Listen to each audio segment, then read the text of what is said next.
the tools he needs to carry out a revolution. And an inner revolution within a country, what will that country likely do?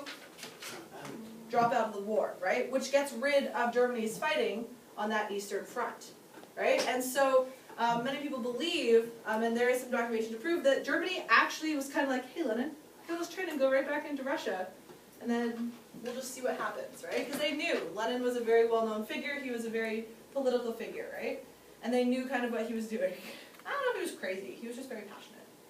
But, alright? And so Germany actually played a large role in this, right? So what ends up happening is, in order to maintain peace, there has to be a peace treaty signed, right? To kind of say, okay, we're done, we're not going to fight anymore, right? And that's what this is. So in 1918, Lenin signs this treaty, okay? What ends up happening is, in order for this treaty to go through, okay, they actually lose this whole part of their country, in a sense, okay? And the part, this is actually I think this is a German map. So it's labeled the Ukraine. So this would be present-day Ukraine, but at the time, right, it was, I'm going to say it wrong, Brest-Litovsky? Okay? Right? And so they kind of give up this land. And so by giving up this section of Russia, what they end up losing is they actually end up losing 34% of their population. Okay? That's inhabited. They lose 32% of their agricultural land. Okay? 54% of their industry, 26% of their rails, and 89% of their coal mines. Whoa. Okay? Why did they accept? Why did they accept the treaty? Why would you accept the treaty if you They still will let lose it? even more if they keep fighting. Yeah. Right? It's one of those things where it's a really high price to pay, and it impacts Russia really negatively, right? But Lenin's kind of in this spot where he's like, if I don't, right, we're going to lose more in the end if we don't sign this peace treaty. Yeah, Isaac. Did the people know about all this stuff, like how Lenin, like how they voted a certain people in, and then Lenin messed it all up? They would have kind of seen, yeah, like they so would. they would have known all this stuff was happening. To an extent, right? Like they're not going to broadcast the fact that they lost all of this stuff, right? But they would know that government that Lenin tried to establish, the democratic government, probably wouldn't have worked, and they would have known that Lenin was now in complete control. Not much you can do if there's a dictatorship. Pardon? Okay, makes sense. Yeah. Okay. And Lenin had a very, very intense army with him, right? He kind of had his guards, so no one's going to try and, right? They want peace. They kind of want, so they're kind of like, okay, Lenin's making all these promises, let's see if he carries through, right? And so, in the long run, he had to sign this in order to get that peace that he had promised the people. On top of this, okay, he also had to pay 30 million gold rubles to Germany. Okay, Germany is like sort of harsh right Exactly. Germany is pretty harsh, right? They ended up worse after. They did end up worse. Now, there's no guarantee, right? But Lenin was a smart guy, okay? And Lenin usually gets, he gets really highly frowned upon because of his role in the revolution, and also because of the fact that Stalin takes over after him, and Stalin is kind of terrible, right? And not saying that he wasn't not saying he was a good guy, right? But he was smart, he knew what he was doing. And so some historians would suggest that Lenin actually kind of could see and foreshadow the fact that Germany was about to lose the war anyway, right? Because the US just entered with brand new artillery troops, everything, right? They hadn't been in the war up until this point. So the US enters in 1917, and they have everything that they need, right? That the Allies need, okay? And so what ends up happening is some would say that Lenin actually could see the fact that, you know what, Germany's probably going to lose this war, and if they lose this war, we'll probably get this land back anyway, right? So he kind of takes a gamble, right? So first, it's the price he has to pay, but he also possibly could see that, you know what, when Germany loses, they're going to have to give back all the land that they lost, and that will include all of this, right? So if he was seeing that, then you could also say, you know what, Lenin was a pretty smart guy, right? He kind of saw what was coming, and he could make smart strategical moves, okay? Luckily for him, was he right? Yeah, he was right? Germany loses the war. Spoiler. Yeah, he gets it back. Wait, they did? Yeah, I'm pretty sure they got it back. Wait, then how was Ukraine formed then?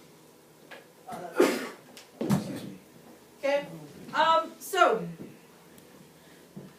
now you guys asked this question, right? And Isaac kind of hinted on this, like, don't people kind of realize what's happening with Lenin kind of taking control again, right? And the answer is yes. Okay, so this is all happening between 1917 and 1918. Okay, guys, and what Lenin is doing in Russia does not go unnoticed.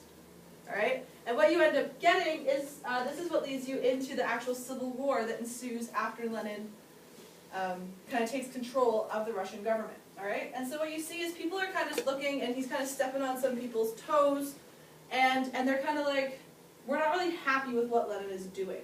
All right, and so what that does is it turns that into the it creates the whites, okay, which basically the whites applied to anyone who was a part of any anti-Bolshevik group or groups. All right, so that means the whites were referred to anyone who was against Lenin and his Bolshevik party. Okay, more often than not, to keep it simple, usually, well, we talk about the whites saying they were kind of like the supporters of the Tsar, right? Which a lot of members of the whites were still supporters of the Tsar, because remember, the Tsar is still alive, right? He and his family have been shipped off to Siberia, okay, and they're kind of just hanging out over there because Lenin doesn't really want them. How long did they hang out? How they hang out? They just live in a house. No, how long did they hang out? I'm not sure the specifics. I could look it up for you though. I don't know the exact specifics. It was only a few months, Oh. right? Because if we were thinking, about a year actually. Sorry. Yeah, about a year they hung out in Siberia. Okay. But a lot of people say that Tsarist supporters were part of the whites, right? Which what they were, but also they were socialist revolutionaries. So anyone who was part of that group that was kind of just pushed down, right? They're kind of like, hey man, what the heck? Mensheviks, landlords and capitalists who actually ended up losing land, right? Because remember, if Lenin comes in and he's kind of establishing this communist socialist society, right? Who's going to lose in that situation? Yeah, the aristocrats and these guys, right? Right? Because capitalists, if the government takes control over all your businesses, you've lost your business, right? Landlords, if they control all the land, right? You don't make that money. You're making now the same, right? And so they obviously aren't very impressed with this idea of communism that Lenin is bringing in, and former prisoners of war as well. Okay, so you have this group of people who kind of assemble, and they call themselves the whites. Okay, against the reds. The reds are the Bolsheviks. The whites are kind of everyone else who is anti-Bolshevik. Right? And what ends up happening is you get a civil war. Do you guys like this propaganda? Who is this a propaganda for? Crush the Bolsheviks. Mm-hmm. Right? So there's Russia, painted as a beautiful castle. Right? And the knight on his beautiful white horse with the Russian flag is coming in to get rid of the Bolshevik dragon that has taken over the castle. Right? Right? And so what you get is a lot of propaganda like this, okay, and a civil war ensues after this.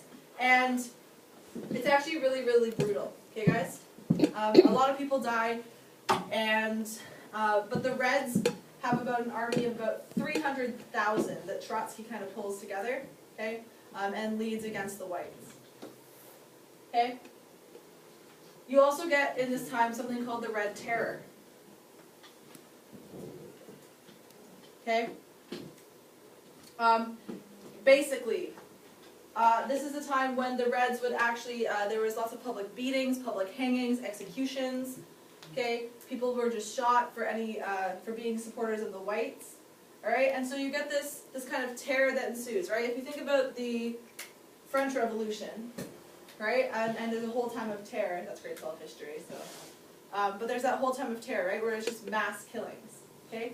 Similar thing happens here with the Red Army, okay? So anyone that kind of disputes what they're doing, automatically you would die, right? No questions asked. Not really any judiciary follow through or anything like that. Which brings us back to the Romanovs, okay? So there's a civil war happening Okay, and the Romanovs are kind of out in Siberia. Okay, so they're not there.